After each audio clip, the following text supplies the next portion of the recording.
Sahabat Oase Rohani Katolik yang dikasihi Tuhan, salam jumpa, salam sehat dan sukacita selalu dalam Tuhan kita Yesus Kristus.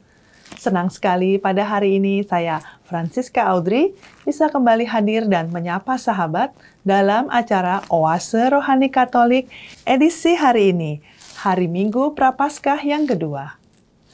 Sahabat yang terkasih, Santo Gregorius dari Nisa mengatakan bahwa setiap kelahiran harus berakhir dengan kematian.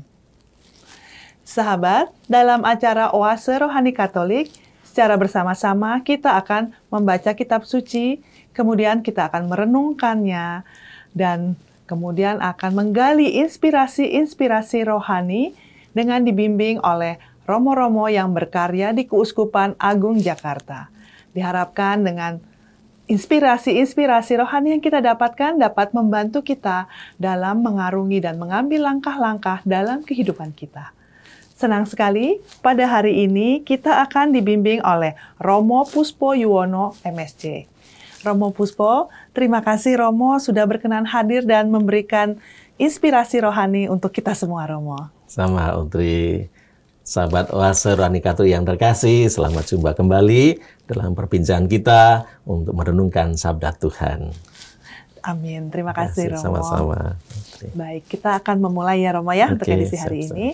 Baik, sahabat yang terkasih, sekarang mari kita siapkan hati dan kita awali perjumpaan kita pada hari ini dengan doa pembuka. Kita mohon kehadiran Roh Kudus yang akan dipimpin oleh Romo Puspo. Monggo, Romo. Ya. Mari kita berdoa menyiapkan hati kita. Dalam nama Bapa dan Putra dan Roh Kudus. Amin. Tuhan Bapa yang Maha Pengasih, Maha Penyayang, di masa Prapaskah menantikan peristiwa yang sungguh-sungguh menggembirakan, yaitu wafat dan kebangkitan Putramu yang menjadi dasar jaminan kehidupan kami, keselamatan kami. Kami hendak merenungkan firman-Mu dalam Minggu Prapaskah yang kedua ini. Semoga teladan kesetiaan dari Bapak Abraham, juga kesetiaan dari Yesus Kristus, Juru Selamat kami, yang rela wafat dan bangkit bagi kami semua, juga menyadarkan kami untuk juga taat dan setia kepadamu. Bimbinglah kami lewat permenungan ini, agar kami boleh mengambil inspirasi yang baik bagi kehidupan beriman kami. Demi Kristus Tuhan dan Juru Selamat kami. Amin. Dalam Bapa dan Putra dan Roh Kudus. Amin. Antifon pembuka. Seturut sabdamu, kucari wajahmu. Wajahmu kucari, ya Tuhan. Janganlah wajahmu kau sembunyikan daripadaku. Bacaan pertama. Pembacaan diambil dari kitab Kejadian. Setelah Abraham mendapat anak, Ishak, maka Allah mencobai Abraham. Allah berfirman kepadanya, Abraham. Maka Abraham menyahut, Ya Tuhan. Berfirmanlah Tuhan, ambillah anak tunggal kesayanganmu, yaitu Ishak. Pergilah ke tanah Moria, dan persembahkanlah dia di sana sebagai kurban bakaran di salah satu gunung yang akan kutunjukkan kepadamu. Maka berjalanlah Abraham bersama anaknya Ishak ke sana. Ketika mereka sampai di tempat yang ditunjukkan Allah, maka Abraham mendirikan di situ sebuah mezbah dan menyusun kayu di atasnya. Sesudah itu, Abraham mengulurkan tangannya, mengambil pisau untuk menyembelih anaknya. Tetapi berserulah malaikat Tuhan dari langit, Abraham, Abraham. Sahut Abraham, Ya Tuhan. Lalu Tuhan berfirman, Jangan kau bunuh anak itu, dan jangan kau apa-apakan dia. Sebab sekarang aku tahu bahwa engkau takut akan Allah. engkau tidak segan-segan menyerahkan anakmu yang tunggal kepadaku. Lalu Abraham menoleh, dan ia melihat seekor domba jantan di belakangnya. Tanduknya tersangkut dalam belukar. Diambilnya domba itu, lalu dipersembahkannya sebagai kurban bakaran pengganti anaknya. Untuk kedua kalinya, berserulah malaikat Tuhan dari langit kepada Abraham. Katanya, "Aku bersumpah demi diriku sendiri. Demikianlah firman Tuhan. Karena engkau telah berbuat demikian, dan engkau tidak segan-segan menyerahkan anakmu yang tunggal kepadaku, maka aku memberkati engkau berlimpah-limpah, dan akan membuat keturunanmu menjadi sangat banyak. Banyaknya seperti bintang di langit, dan seperti pasir di tepi laut. Dan keturunanmu akan menduduki kota-kota musuhnya. Melalui keturunanmu lah, segala bangsa di bumi akan mendapat berkat. Sebab engkau telah menaati firman-Ku." Demikianlah sabda Tuhan. Syukur kepada Allah. Sahabat, mari kita tanggapi bacaan pertama dengan Mazmur tanggapan. Aku boleh berjalan di hadapan Tuhan di negeri orang-orang hidup. Aku boleh berjalan di hadapan Tuhan di negeri orang-orang hidup. Aku tetap percaya sekalipun aku berkata, "Aku ini sangat tertindas."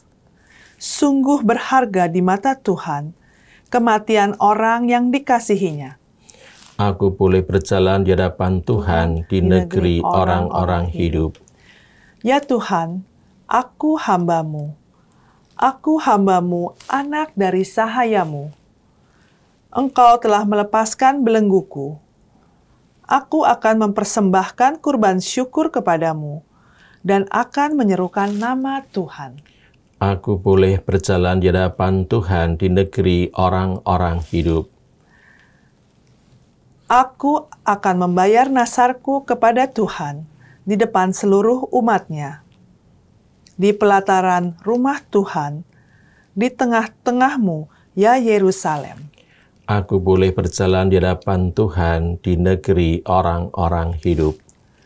Bacaan kedua. Pembacaan diambil dari surat Rasul Paulus kepada jemaat di Roma. Saudara-saudara, jika Allah di pihak kita, siapakah yang akan melawan kita?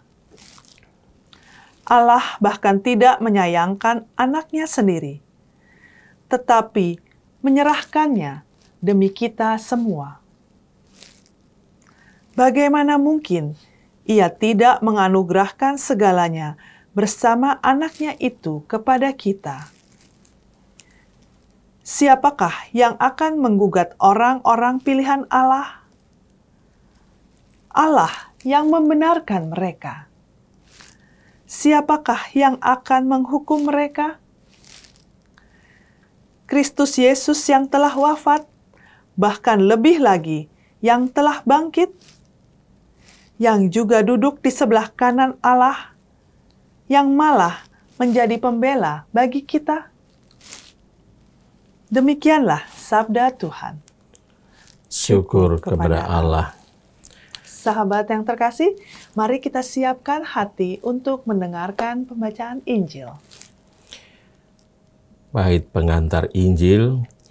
Terpujilah Kristus Tuhan, Raja kemuliaan kekal. Terpujilah Kristus Tuhan, Raja kemuliaan kekal. Dari dalam awan terdengarlah suara Bapa. Inilah anakku terkasih, dengarkanlah Dia. Terpujilah Kristus Tuhan, Raja kemuliaan kekal. Tuhan sertamu. Dan sertamu juga. Inilah Injil suci menurut Markus. Dimuliakanlah Tuhan. Pada suatu hari Yesus berbicara tentang bagaimana ia akan menderita sengsara. Sudah itu ia membawa Petrus, Yakobus, dan Yohanes dan bersama mereka naik ke gunung yang tinggi. Di situ mereka sendirian saja. Lalu Yesus berubah rupa di depan mata mereka dan pakaiannya sangat putih berkilat-kilat. Tidak ada seorang pun di dunia ini yang sanggup menggelantang pakaian seperti itu. Maka tampaklah kepada mereka Elia dan Musa, keduanya sedang berbicara dengan Yesus. Lalu Petrus berkata kepada Yesus, "Rabi, betapa bahagianya kami berada di tempat ini. Baiklah, kami dirikan 3 kemah, 1 untuk engkau, 1 untuk Musa, dan 1 untuk Elia." Petrus berkata demikian sebab tidak tahu apa yang harus dikatakannya, karena mereka sangat ketakutan.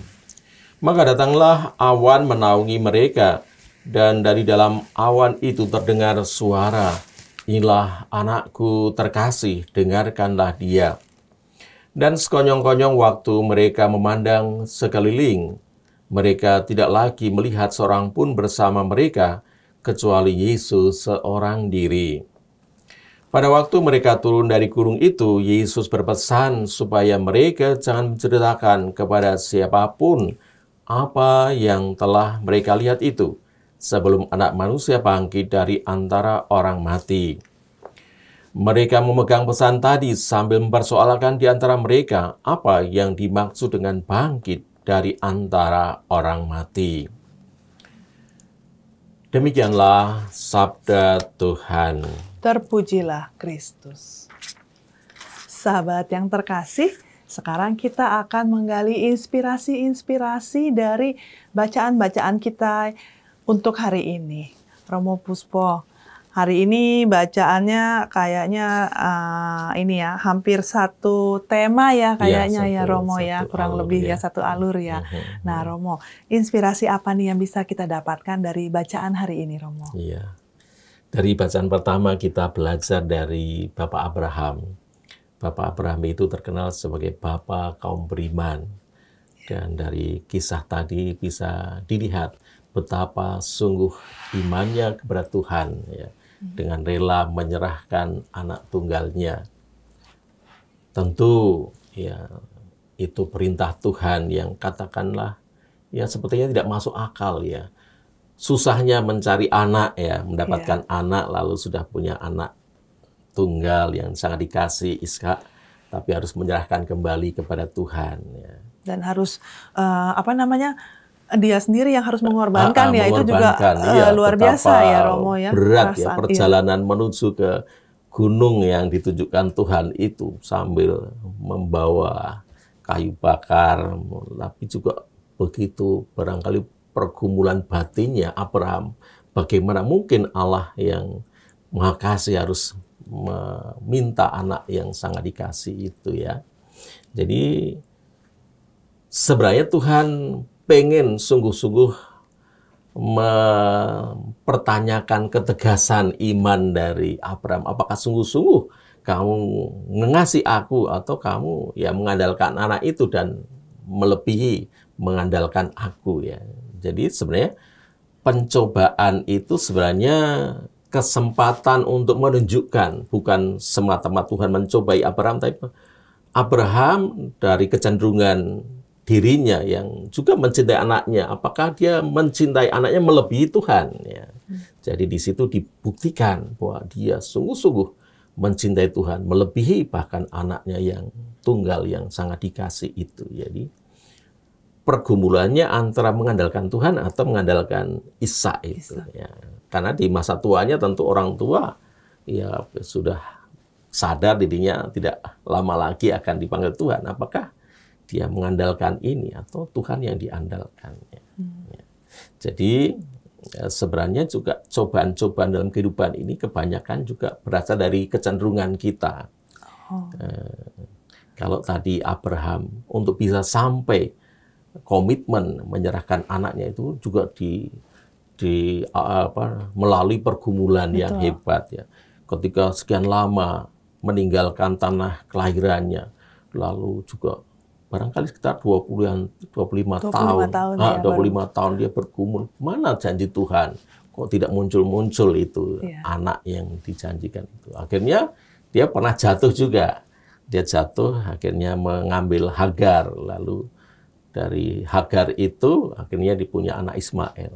Jadi dia tidak, kadang-kadang juga dalam pergumulan itu dia jatuh ya, tidak lagi mengandalkan Tuhan.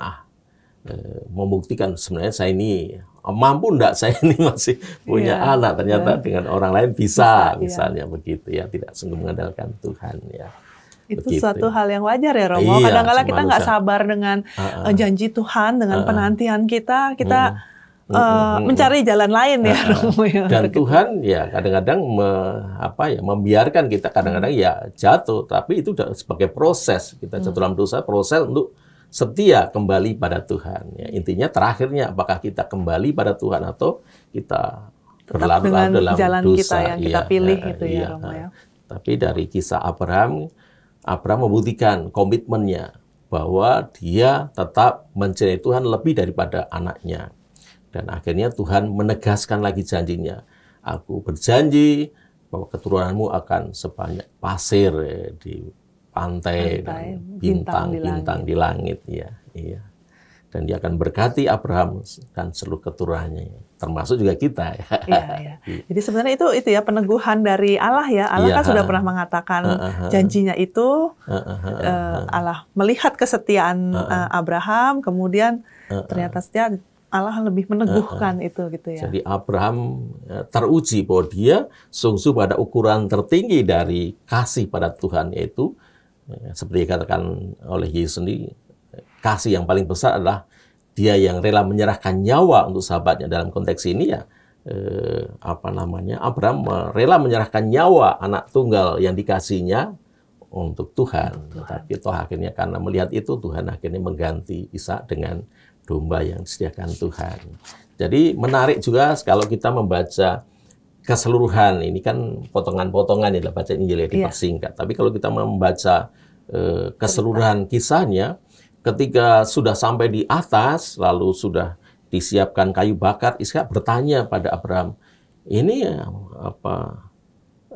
kayu bakar sudah tersedia, api sudah ada, mana domba yang mau dipersembahkan? Itu menjadi pertanyaan sebenarnya yang membuat Abraham terhenyak. Saya mau jawab apa ini? Apakah langsung mengatakan kamu yang menjadi korban? Tapi dia mengatakan Tuhan akan menyediakan. Dalam detik-detik kritis ini, tapi dia mengatakan spontan Tuhan akan menyediakan. Dan itu sebenarnya God will provide. Allah sendiri akan menyediakan, dan itu sebenarnya juga yang harus menjadi pegangan kita. Ketika dalam pergumulan, dalam kesulitan, dalam kesusahan, kalau kita mengandalkan Tuhan, Tuhan juga akan menyediakan yang kita butuhkan. Ya. Jadi ini menjadi pegangan bagi kita semua ya.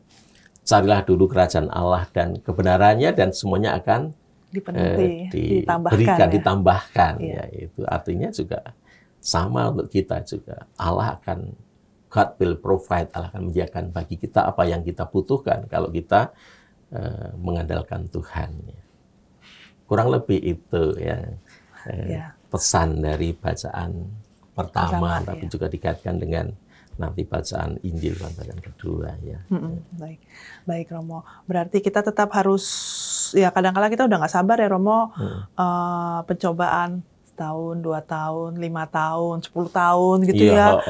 Kapan berakhirnya begitu ya Romo ya. Jadinya cari alternatif gitu ya dari itu. Jadi kita tetap harus percaya ya Romo ya. Percaya pada Tuhan. Percaya pada Tuhan ya, nanti apapun yang terjadi Tuhan akan memberikan yang terbaik gitu ya. Baik. Nah, kemudian kalau dihubungkan dengan dari bacaan kedua ya Romo ya. Itu di sini di bacaan kedua ini secara dia memberi penguatan bahwa ini dihubungkan dengan bagaimana Allah sendiri, tindakan Allah gitu ya Romo ya, bahwa Allah tuh Rasul Paulus tuh mengatakan bahwa Allah sendiri tuh mau tidak menyayangkan anaknya sendiri. Iya, jadi mau memberikan.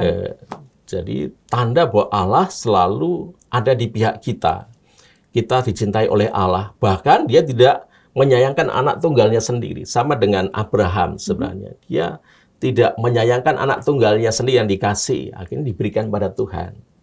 Tuhan pun demikian. Bahkan lebih anaknya sendiri, anak Allah sendiri. Diserahkan untuk keselamatan kita. Jadi kalau Allah yang demikian di pihak kita, apa yang kita takuti ya?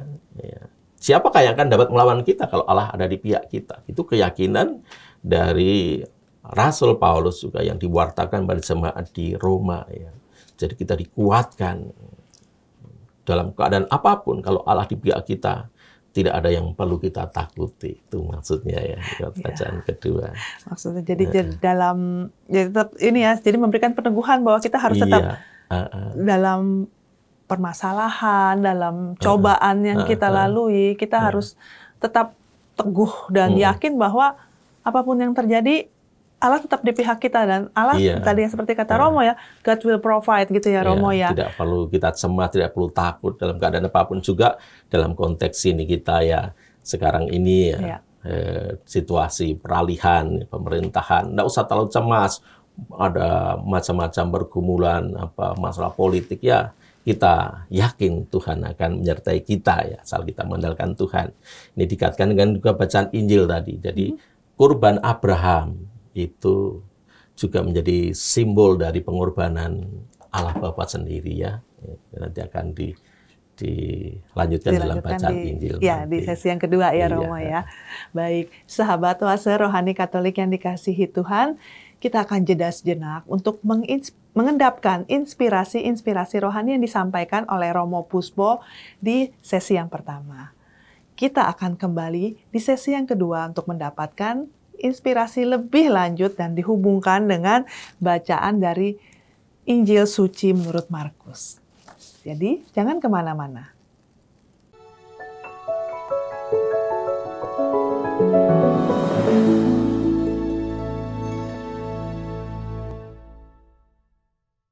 Sahabat Oase Rohani Katolik yang dikasihi Tuhan, terima kasih sahabat masih dengan setia mengikuti acara Oase Rohani Katolik edisi hari ini. Masih bersama dengan Romo Puspo Yuwono MSc dan saya Francisca Audrey, kita akan mendapatkan inspirasi-inspirasi lebih lanjut dari bacaan pada hari ini. Romo Puspo tadi berjanji nih akan melanjutkan perbincangan kita. Nah, sebelum kita lanjutkan ya, kira-kira Romo mungkin bisa memberikan sedikit kesimpulan dari apa yang Romo sampaikan di sesi pertama, Romo. Ya. Jadi kesetiaan Abraham itu juga menjadi cermin bagi kita. Apakah kita setia dan demi Tuhan rela meninggalkan apa yang selama ini menjadi pegangan kita. Kalau misalnya Tuhan meminta ya. Dan dari kisah Abraham tadi kita melihat bahwa itu sungguh-sungguh pergumulan manusiawi ya. Bahwa ketika lama menunggu anak yang dijanjikan Tuhan, keturunan yang dijanjikan Tuhan, barangkali dia mulai ragu-ragu dan akhirnya dia mengambil anak dari Hagar. Jadi kadang-kadang kita juga menyimpang sedikit dari jalan itu kan Tuhan. Karena kita kadang-kadang sudah juga bertanya-tanya kapan itu terjadi, janji Tuhan terjadi. Kita kadang-kadang doa juga kok tidak dikabul-kabulkan. Akhirnya kesetiaan kita berkurang. Ya. Dan di situ saatnya Tuhan menagih kesetiaan kita. Diajak kembali dan komit lagi 100% kesetiaan pada Tuhan. Ya. Itu ya. Lalu dikatakan dengan bacaan Injil hari ini ya, dari Injil Markus bab 9 ayat 2 sampai 10 tentang transfigurasi. Ya. Yesus yang berubah rupa di depan ketiga muridnya, Petrus, Yakobus dan Yohanes ya. Jadi gunung itu di dalam kitab suci itu selalu menjadi tempat perjumpaan antara manusia dan Allah. Banyak dikisahkan manusia berjumpa dengan Tuhan di atas gunung ya, di atas bukit ya. Jadi bukit atau gunung itu kan juga lambang ketinggian, di mana menjadi simbol transendensi manusia. Apa yang lebih daripada kebanyakan orang meninggalkan atau naik gunung berarti meninggalkan dunia ramai lalu menyepi, mengatasi kecenderungan diri, dan di situ dia bisa berjumpa dengan Tuhan ya. Maka dalam kitab suci banyak peristiwa penting itu terjadi, perjumpaan antara manusia dengan Tuhan itu terjadi di atas bukit atau gunung ya, Gunung Sinai, di mana Allah menurunkan 10 perintah Allah kepada Musa ya. Atau Gunung Horeb, tempat Nabi Elia mendapatkan penugasan dari Allah ya.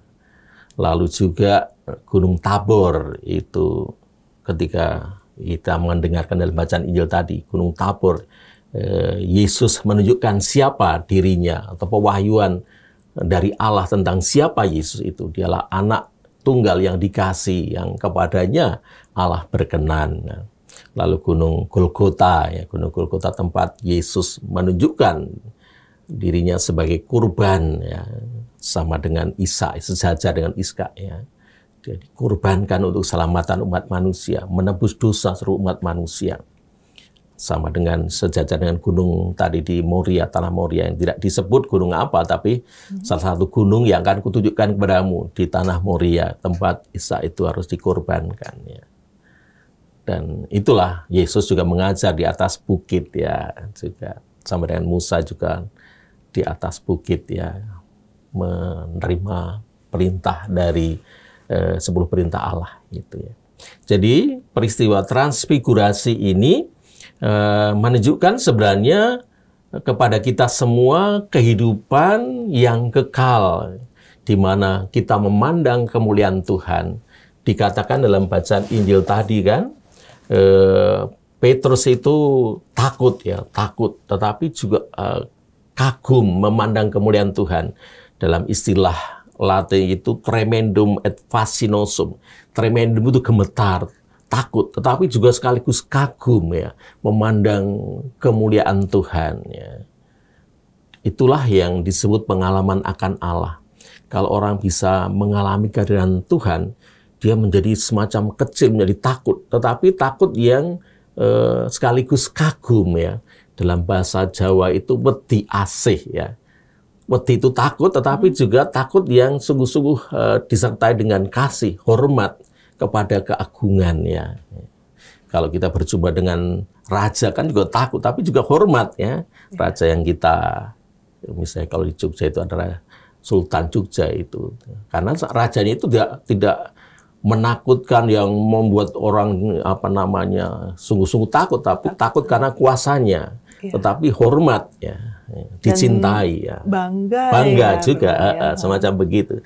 Jadi terhadap Tuhan kita harus takut pada Tuhan, itu artinya takut yang demikian, ya, takut yang disertai dengan kasih, kekaguman, keterpesonaan, itu, ya. Nah, inilah yang terjadi dalam peristiwa Injil. Jadi diwahyukan siapa Yesus itu, inilah anak yang terkasih, dengarkanlah dia.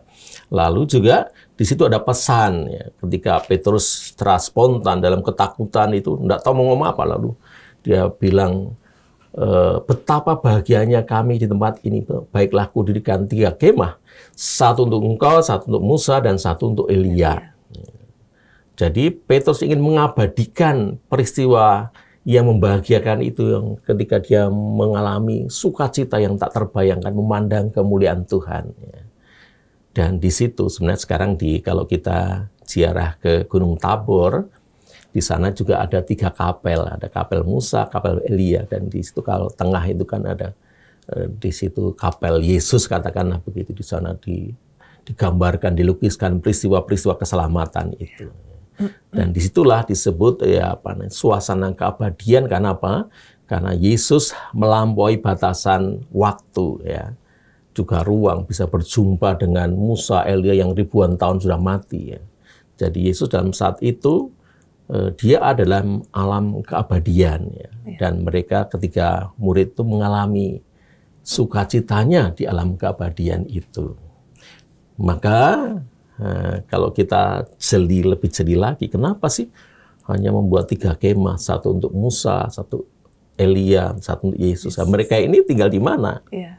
Mereka ini cukuplah di emperan, di luar tenda, nggak apa-apa. Yang penting bahagia, suasana bahagia memandang kemuliaan Tuhan. Ya, jadi dan itu mungkin yang diharapkan ya, Romo. Ya, iya. kalau dia di dalam tenda kan nggak bisa memandang, Romo. Iya, jadi memandang itu juga kadang-kadang juga perlu jarak ya, memandang kemuliaan Tuhan ya. Tetapi itu surga itu sama dengan juga digambarkan kemah kediaman abadi ya. Dalam ibadah arwah itu, jika kemah kediaman kita di dunia ini dibongkar, Allah akan menyediakan kemah kediaman abadi yang bukan buatan manusia. Ya. Jadi kemah yang membahagiakan. Jadi kita sebenarnya nanti masuk dalam kemah yang abadi itu, yang kita bersatu dengan para kudus. Tetapi sebelum masuk kemah itu, kita sudah boleh berbahagia. Kalau sudah mati itu kan kita sudah masuk dalam kehidupan kekal, dan kita bisa memandang kemuliaan Tuhan mungkin dari kejauhan ya, ibarat di sana Yerusalem surga di atas bukit sana, kita memandang dari jauh, tapi sudah membahagiakan itu. Dalam Perjanjian Lama dikatakan lebih baik 1 hari di pelataran rumah Tuhan daripada 1000 hari di tempat lain. Jadi baru di pelataran Tuhan saja sudah membahagiakan, lebih membahagiakan daripada 1000 hari di tempat lain. Jadi sungguh itu situasi yang membahagiakan, dan ini digambarkan dengan sangat bagus dalam bacaan Injil ya. Dan ini bukan peristiwa yang omong kosong, ini ditulis kembali dalam Injil Yohanes bab 1 ayat 14. Wah, Yohanes mengatakan kita telah melihat kemuliaannya, yaitu waktu di Gunung Tabor. Dan juga dalam 2 Petrus 1 ayat 16 sampai 18, Petrus mengatakan apa yang dia alami itu bukanlah dongeng-dongeng isapan jempol, tapi kami telah melihat kemuliaan Tuhan itu sendiri ya, ketika dimuliakan di atas Gunung Tabor. Jadi ini sungguh sebenarnya peristiwa yang sungguh dialami oleh baik Yohanes maupun Petrus itu, dan itu sangat mengesan. Dan kenapa harus terjadi peristiwa itu? Untuk nanti meneguhkan 3 orang murid itu ketika nanti memandang Yesus yang tersalib, yang menderita. Juga kelak nanti mereka juga akan mengalami penderitaan yang sama. Petrus, Yakobus, Yohanes itu juga akan mengalami ya, penganiayaan ya. Dan di situ diteguhkan oleh peristiwa ini ya. Jadi itu juga menjadi bagi kita itu menjadi pelajaran berharga. Kalau kita harus mengalami derita sebagai murid Kristus, kita jangan takut, karena di balik penderitaan itu akan ada kemuliaan. Jadi begitu ya. Iya, baik. Nah, peristiwa transfigurasi tersebut ya, Romo ya, itu kan memberikan kekuatan kepada kita bahwa ada janji Allah, ada kehidupan kekal yang nanti akan kita tuju gitu ya, Romo ya. Nah, saya jadi bingung, kadang-kala kan kita gini, maksudnya bukan saya bingung, kadang-kala kan kita dalam saat menghadapi masalah, kita suka lupa ya, Romo ya, bahwa ada janji Allah yang untuk nanti di kehidupan nanti gitu ya. Nah, terus bagaimana atau apa yang mesti kita lakukan supaya pada saat, sebenarnya kan kita juga, kalau bisa jangan sampailah kita menghadapi, pada saat kita menghadapi masalah, jangan sampailah kita menghadapi coba, kita meninggalkan Tuhan mungkin ya, Romo, tapi jangan sampai kita ya amit-amit ya kayak kita dicobai Tuhan ya. Kalau dicobai Tuhan kan nggak enak gitu ya, Romo ya, sesuatu yang nggak enak ya. Nah, bagaimana caranya supaya kita tetap selalu kembali lagi ke tracknya begitu loh pada saat kita menghadapi masalah gitu loh, Romo. Jadi Tuhan itu datang ke dunia itu juga untuk merasakan ya pergumulan manusia. Tetapi dia berhasil ya melewati itu. Kita kadang-kadang gagal. Betul. Tapi Tuhan mengizinkan selama kita di dunia ini ya kadang-kadang gagal, tapi harus bangkit kembali ya. Kembali ke track ya. Kalau kereta api itu keluar dari track ya akan celaka, akan kembali lagi gitu. Jadi kita juga setiap kali juga diajak memperbarui.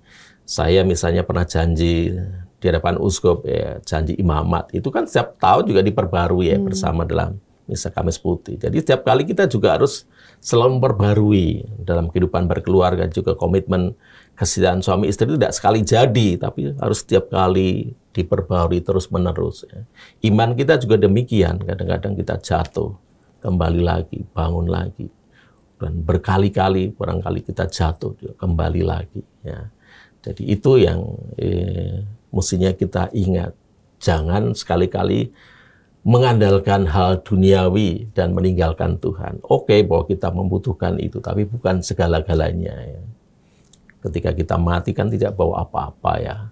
Kita lahir juga tidak bawa apa-apa. Semuanya murni dari Tuhan lewat orang lain. Jadi apa yang kita terima sekarang itu pemberian dari orang lain ya. Dan kelak kita harus rela melepaskannya. Maka itu juga di dunia itu kita mesti latihan pelan-pelan melepaskan ya. Itu juga sama juga dengan Yesus itu juga. Karena selama di dunia lebih banyak memberi, dia Yesus tidak banyak menerima, tapi memberi. Bahkan akhirnya memberikan dirinya. Kita nanti kalau mati kita menyerahkan yang paling berharga dari kita itu nyawa, kita kembaliin pada Tuhan. Nah, jadi itu harus juga latihan. Kalau kita tidak berani pelan-pelan memberi diri, memberikan apa yang kita miliki, mengorbankan diri, kita juga terakhir nanti sulit untuk melepaskan nyawa kita yang adalah milik Tuhan. Ya. Jadi untuk bisa meninggal dengan damai itu harus ada latihannya. Latihannya apa? Gitu ya, Romo. Memberi diri, ya. Mengorbankan diri apa-apa yang barangkali ya perlu kita lepaskan. Sehingga kelak kita yang paling berharga pun kita lepaskan, kembalikan pada Sang Pemilik. Sama seperti apa yang dilakukan oleh Bapak Abraham dan Allah gitu ya dalam bacaan hari ini ya. Kan tidak sekali dia setia dari awal sampai akhir. Ada kalanya dia menyimpang ya. Iya. Jadi berani untuk melepaskan apa yang dikasihi, apa yang satu-satunya anak tunggal yang sangat dikasih pun akhirnya diserahkan kalau memang Tuhan meminta. Apa yang menjadi harapan, menjadi impian, menjadi tujuan dari hidupnya itu kita harus mampu untuk melepaskan dan mempersembahkan kepada Allah ya, Romo ya. Jadi dengan demikian Allah ya tadi kata Romo, saya paling ingat banget tuh yang tadi Romo katakan God will provide ya. Allah pasti akan memberikan yang terbaik dan kalau kita bahkan lebih. Sudah memberikan yang terbaik, Tuhan akan memberikan yang lebih baik lagi. Lebih baik lagi begitu ya. Baik, sahabat oase rohani Katolik yang dikasihi Tuhan, tetap ingatlah dalam apapun yang kita, Anda, saya alami dalam kehidupan sehari-hari, badai kehidupan itu atau ombak kehidupan itu pasti selalu ada. Kadang kita mengalaminya dan kadang kita sampai di satu titik bahwa kita tidak mampu, kita tidak kuat, tapi tetap percaya dari bacaan pada hari ini kita tetap percaya bahwa Tuhan selalu menyertai kita dan Tuhan akan memberikan yang terbaik kepada kita. Kita hanya diminta untuk selalu setia dan rela untuk mempersembahkan, untuk memberikan yang terbaik untuk Allah.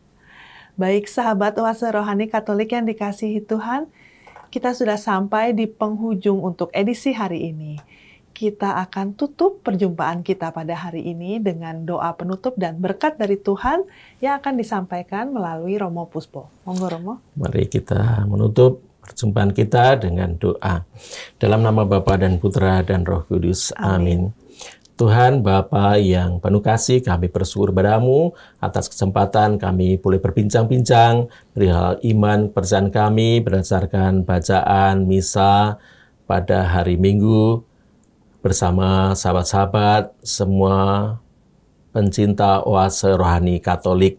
Semoga berdasarkan iman yang boleh kami pelajari dalam kitab suci kesetiaan Abraham, juga kesetiaan Yesus Kristus Putramu, kami semua boleh juga mencontoh untuk tetap setia menjalani hidup dan panggilan kami seturut dengan teladan-Mu. Untuk itu kami mohon berkat-Mu.